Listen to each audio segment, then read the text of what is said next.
अस्सलाम वालेकुम 9th class. आज हम स्टार्ट करने जा रहे हैं chapter number 1 introduction of biology. Introduction पढ़ने से पहले क्योंकि सबसे बेसिक चीज़ आपके पास ब्रांचेस होती हैं, तो ब्रांचेस से भी पहले हमें देखना है कि बायोलॉजी क्या है। बायोलॉजी क्या है और उसकी ब्रांचेस देखेंगे। आज हमारा मेन टॉपिक ये होगा। तो ब्रांचेस से पहले बायोलॉजी बेसिकली एक ग्रीक वर्ड है जो कि दो वर्ड से मिलकर बना है। Bio mean life, logos mean to thought और रीजनिंग। तो किसी चीज़ को सोचना, उसके बारे में स्टडी करना, लोगस वर्ड उसको रिप्रेजेंट करता है। तो बायोलॉजी लाइफ को स्टडी करना, ठीक। तो जहाँ जहाँ अब ऑनवर्ड लोगी का वर्ड यूज़ होगा, आपने इस पर गौर करना है कि इसका मतलब यही हर जगह पे लिया जाएगा। अब इसकी मेन डिवीजन्स क्या हैं, मेन डिवीजन्स और ब्रांचेस आज का हमारा बेसिकली टॉपिक है। तो डिवीजन्स इसकी मेजर जो हैं बायोलॉजी की वो तीन हैं, जो कि हैं ज़ूलॉजी, बॉटनी और माइक्रोबायोलॉजी। ज़ूलॉजी में एनिमल्स की जिसमें स्टडी करते हैं, जिस डिवीजन के अंडर वो ज़ूलॉजी है। जिसके अंडर प्लांट्स की स्टडी की जाती है वो बॉटनी है। और जिसमें माइक्रो मीन स्मॉलर, माइक्रोबायोलॉजी के स्मॉलर ऑर्गेनिज्म को स्टडी करते हैं, इतने स्मॉलर कि उनको माइक्रोस्कोप के अंडर देखना पड़े, वो माइक्रोबायोलॉजी में आती हैं। उसके बाद आपके पास ब्रांचेस हैं। ब्रांचेस में सबसे पहले मार्फोलॉजी है। अगेन लोगी वर्ड पे गौर करिएगा। मार्फा का मतलब होता है फॉर्म। मार्फोलॉजी जब फॉर्म्स की स्टडी की जाए, मतलब स्ट्रक्चर्स ऑफ लिविंग ऑर्गेनिज्म और फॉर्म्स ऑफ लिविंग ऑर्गेनिज्म को स्टडी किया जाए, तो वो मार्फोलॉजी है। एनाटॉमी, इंटरनल स्ट्रक्चर की स्टडी को एनाटॉमी कहते हैं। इंटरनल स्ट्रक्चर लाइक आप रूट का कोई सेल ले लें, कोई सेक्शन लें, उसको माइक्रोस्कोप के अंडर देखें तो आपको इतने सारे जो सेल्स नज़र आ रहे हैं, इंटरनली के किसके अंदर कितने सेल्स हैं, उनकी क्या तरतीब है, ये सब चीज़ें वो एनाटॉमी में आएंगी आपके पास। उसके बाद हिस्टोलॉजी है। हिस्टोलॉजी स्टडी ऑफ टिश्यूज़ को हिस्टोलॉजी कहते हैं। अब टिश्यूज़ क्या हैं? सेल्स के मिलने से टिश्यूज़ बनते हैं। हमारी बॉडी में जो हमारे सारे मसल्स हैं वो भी टिश्यूज़ हैं। हमारा ब्लड टिश्यू है, हमारी बोन भी एक टिश्यू है।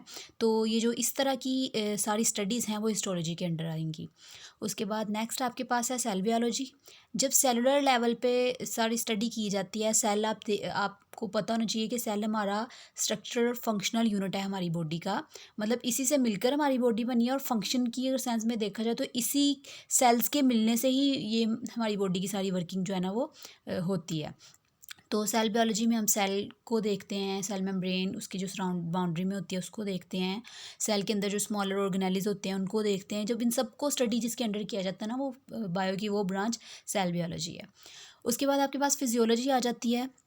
जब आप डिफरेंट ऑर्गेनिज्म के डिफरेंट पार्ट्स के फंक्शंस को स्टडी करते हैं तो वो फिजियोलॉजी है।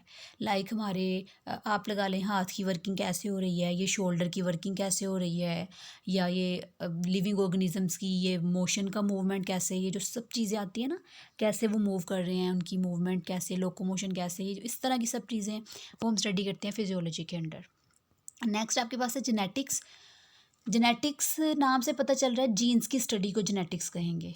तो इसमें सारी इनहेरिटेंस मतलब विरासत के जो सारे लॉज वगैरह हैं वो भी इसी के अंडर आएंगे। विरासत क्या है? आप अपने पेरेंट्स से रिजेंबल कर रहे हैं, तो आपके पेरेंट्स से आपको जो ये जो रिजेंबलेंस मिली है वो जीन्स की वजह से ही मिली है। तो वो जो जीन्स आपको मिलती हैं वो जीन्स हैं कहाँ?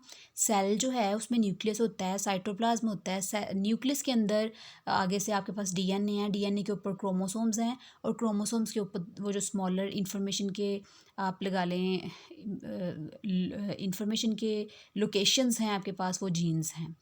तो उसके बाद एम्ब्रियोलॉजी आ जाती है। एम्ब्रियोलॉजी में एम्ब्रियो की स्टडी की जाती है। एम्ब्रियो क्या है? मेल और फीमेल सेल की यूनियन से आपके पास जाइगोट बनता है, उसमें फर्दर डिवीजन्स होने के बाद वो एम्ब्रियो की फॉर्म में कन्वर्ट होता है। उस एम्ब्रियो की फर्दर आगे से लाइफ स्टेजेस कितनी हैं, वो कैसे डेवलप कर रहा है, इन सब की सब चीज़ों को जब हम देखते हैं तो बायो की वो वाली जो ब्रांच है वो एम्ब्रियोलॉजी है। बाकी की ब्रांचेस हम नेक्स्ट लेक्चर में इंशाल्लाह करेंगे। होप सो आपको समझ आई होगी। अब आपने खुद भी पढ़ लेना है और इसको याद कर लेना है। Thank you class.